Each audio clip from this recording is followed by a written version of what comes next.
বারোভূতের মেলা শেষ হতে আর মাত্র একদিন বাকি, তাই আমরা চলে এলাম বারোভূতের মেলাতে।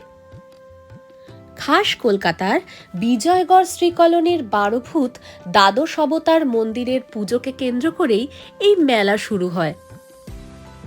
আচ্ছা, আগে কখনো শুনেছেন মন্দিরের পুজোর মূল উপকরণ হলো ডিম? আজ্ঞে হ্যাঁ, একেবারে জেসে ডিম নয়, সরাসরি হাঁসের ডিম দিয়ে এখানে পুজো হয়।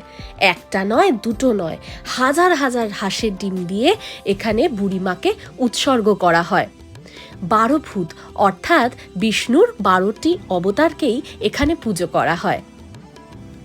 আর এখানকার মেলার আকর্ষণ বলতে কি বলবো, একদিকে খাওয়া দাওয়া, একদিকে বিভিন্ন ফান রাইডস, জয় রাইডস, বিভিন্ন রকম আনন্দের উপকরণ রয়েছে এই বারোভূতের মেলাতে। পাটিসাপটা থেকে চিকেন কাবাব, রেশমি কাবাব থেকে ঘুগনি, সব কিছুই পাবেন এই বারোভূতের মেলাতে।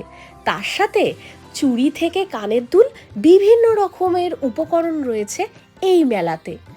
তা চটপট চলেই আসতে পারেন একবার এই বারোভূতের মেলাতে।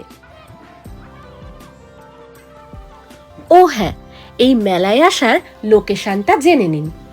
আপনি যাদবপুর বা গড়িয়া থেকে আসলে নামবেন বাঘাযতীনে। সেখান থেকে কামধেনু মিষ্টির দোকানের পাশের অটো বা রিক্সা ধরে আপনি সোজা চলে যাবেন মেলা প্রাঙ্গণে।